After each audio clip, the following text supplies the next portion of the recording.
Revisão rápida de física, resistores e leis de Ohm. Quando aplicamos uma diferença de potencial U aos polos de um resistor R, surge uma intensidade de corrente elétrica I. Observe o circuito simples aqui ao lado. Para calcularmos o valor de R em Ohm, fazemos a razão U por I. U é dado em volt e o I em ampere.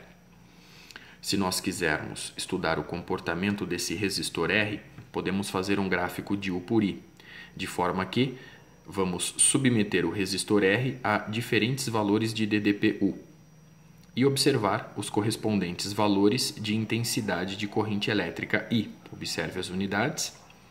Se o gráfico for uma reta crescente no primeiro quadrante partindo da origem, dizemos que o resistor é ôhmico e, portanto, obedece à chamada primeira lei de Ohm, que afirma o seguinte: um resistor obedece à primeira lei de Ohm, ou seja, é ôhmico, quando o valor de sua resistência R independe da ddP aplicada ou da polaridade da ddP aplicada. Pois, para cada valor de U, surge um valor de I proporcional de forma que a razão permaneça sempre constante. Observe aqui ao lado um exemplo didático ilustrando isso. Eu tenho um gráfico de U por I, o resistor é ôhmico. Para qualquer ponto que eu pegar do gráfico, o valor de R vai ser sempre o mesmo. Observe 5 sobre 1 ou 15 sobre 3. Observação, se eu passar o I multiplicando, eu fico com U igual a Rzinho I. Vamos agora para a chamada segunda lei de Ohm. Aqui nós temos um resistor, nada mais é do que um fio de material de resistividade elétrica Ρ, comprimento L e área de seção transversal A. Para calcularmos o valor de sua resistência elétrica R, aplicamos a expressão Ρ vezes L sobre A, onde metro é a unidade do comprimento, metro quadrado a unidade da área, Ohm metro a unidade de Ρ e Ohm a unidade de R, unidade do sistema internacional. Porém, alguns exercícios podem dificultar esse cálculo, por exemplo, fornecendo o Ρ em 1 metro, o L em centímetro ou milímetro e a área em milímetro quadrado ou centímetro quadrado. E, portanto, eu preciso me adequar a uma das unidades, por exemplo, o metro. Então, aqui eu ilustro uma breve revisão de possíveis transformações de unidades. Por fim, vamos resolver dois exercícios. O primeiro deles é da Unesp, adaptado à primeira fase. O exercício nos dá esse gráfico e o enunciado diz o seguinte: os gráficos abaixo ilustram o comportamento de dois resistores R1 e R2 quando submetidos a diferentes valores de ddPu. Observe os gráficos abaixo.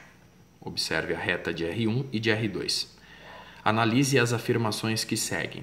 A primeira afirmação diz: os dois resistores obedecem à primeira lei de Ohm, isto é, são ôhmicos. Afirmação verdadeira, pois os dois gráficos são retas crescentes no primeiro quadrante partindo da origem. O valor de R1 é maior que o valor de R2? Vamos verificar essa afirmação da seguinte forma. No gráfico eu escolhi um valor de U, 8 volts. O correspondente valor de I para o R2 é 0,2 ampere e o correspondente valor de I para R1 é 0,4 ampere. Vamos aplicar a expressão R igual a U sobre I para os dois resistores e verificar se a afirmação é verdadeira ou falsa. Observe o cálculo abaixo.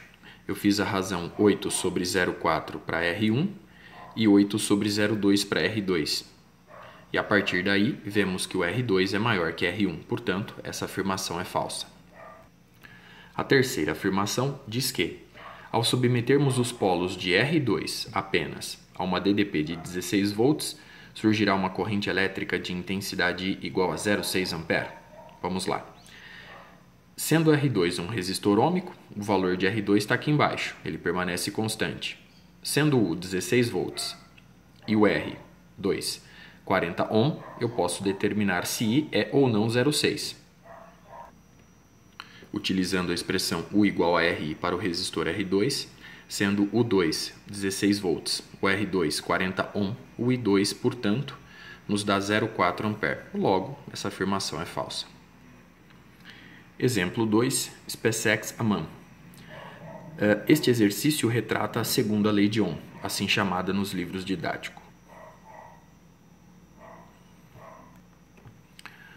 Um resistor de cobre possui uma resistência elétrica de valor igual a R. Vamos organizar essa informação. Eu coloco aqui os dados desse resistor, desse fio. Comprimento, área de seção transversal, ele é de cobre e a resistência é R. Continuando o enunciado, um outro fio de cobre, portanto de mesma resistividade ρ, possui o triplo do comprimento, ou seja, seu comprimento vale 3L, e metade da área de seção transversal do fio anterior, portanto vale A sobre 2. Portanto, ele tem o mesmo material, ρ, o triplo do comprimento, 3L, e metade da área de seção transversal, que é A sobre 2. O valor da resistência elétrica desse novo fio é D. Observe aqui a equação para o resistor R1, ρ vezes L sobre A, é simplesmente R. E para o resistor R2, o R2 vai ser ρ vezes o seu comprimento, 3L, a área de seção transversal é A sobre 2, dividir por uma fração é mesmo que multiplicar pelo inverso, eu obtenho 6 vezes ρL sobre A. Então a resistência elétrica do novo fio é 6 vezes o valor da resistência do fio anterior.